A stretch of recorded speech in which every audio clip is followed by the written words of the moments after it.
I came across this website back in 2012 when my fiance moved to Dubai from India. Always a fan of real ghost stories, I had hoped to read some before moving to Dubai myself. Little did I know that I would eventually write one of my own, a chilling tale drawn straight from my life.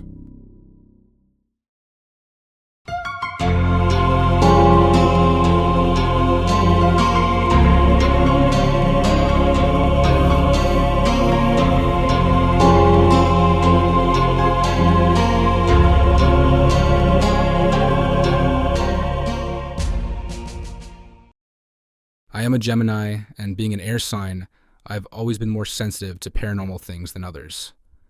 It all began when I moved into my studio apartment in May 2013. It was a small place, no balcony or anything, but the two large windows let in ample sunlight. My husband had bought second-hand furniture from someone who had recently lost his job and was moving back to India. We got an amazing deal. And since we were just starting out and had a ton of expenses, we decided to take up the offer. For just 500 dirhams, we got a king-sized bed, which was slightly broken at one corner, a huge dressing table, a dining table with 4 chairs, a big cupboard, a refrigerator, 2 small beds for kids, which we didn't need, so we threw them out, and a small table. We were excited and proud of our new place. It felt like the perfect beginning to our life together. However, things started taking a strange turn during my first week in the apartment. One morning, I was woken up at 10 a.m. by the sound of a bell ringing. My eyes opened, but I couldn't move. I tried so hard to get up, but I just couldn't. The doorbell rang again, and somehow I managed to pull myself up and open the door. At the time, I dismissed it as sleep paralysis after reading about it. I had never experienced anything like it, despite moving around a lot. But things took an even weirder turn a couple of weeks later.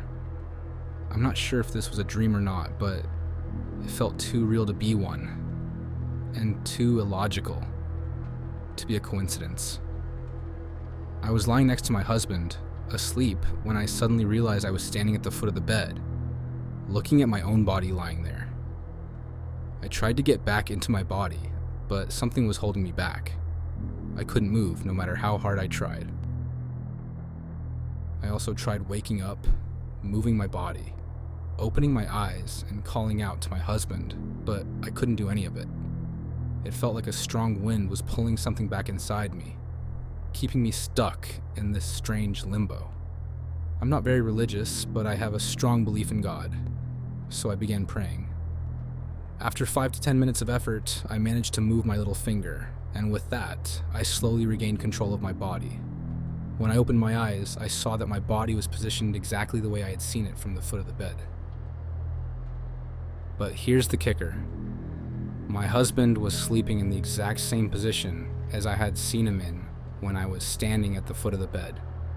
This was no coincidence, and it left me stunned. To make sure this wasn't a hallucination, I covered the mirrors in the room, as one of my friends had advised. Since that day, nothing like that ever happened again. But the strange happenings didn't stop there. Every night, we would hear knocking sounds coming from the cupboard and the dressing table.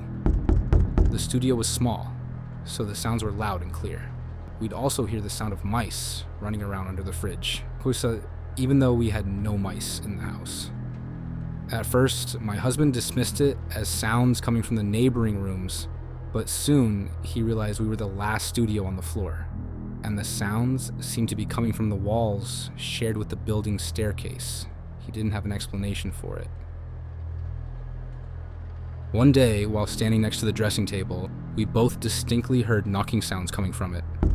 Upon further inspection, I discovered something chilling. One of the drawers had human hair attached to it. Not glued, but actually nailed in such a way that half of the hair hung outside. When I told my husband, he was equally shocked. Things just seemed to spiral after that. My husband lost his job through no fault of his own. The salary was erratic and always came in small chunks after a long delay. We started sinking into debt, unable to catch a break. I kept applying for jobs, and though I aced every interview, something always went wrong after I brought the offer letter home. I'd end up losing the job every single time. Our relationship became tense. We fought constantly, and the house became a gloomy, negative place. Even friends who visited commented on the strange energy in the apartment. We stopped talking about anything positive at home, out of fear it would jinx us. My husband started keeping his new job papers in the car instead of bringing them home. Eventually, we decided it was time to move. We found a new studio, and were very careful not to talk about it once we moved in, afraid that the negative energy from the old place would follow us. The most bizarre thing happened during our move-out process. We gave away all the furniture to a shop. When they tried to dismantle the cupboard, their machines failed. They tried hammers, drills, and every tool they had, but nothing worked. In the end, they refused to take it, citing a bad omens, although they knew nothing about our experience. But that wasn't the end. I went back to the old apartment to grab some personal belongings, including a beautiful collage I'd made as a gift for my husband. But when I entered, it was gone. The apartment had been locked and empty, and we had the only keys. No one could have stolen it, and we knew that something strange had happened. I often felt a presence near the bed, but didn't bother to investigate.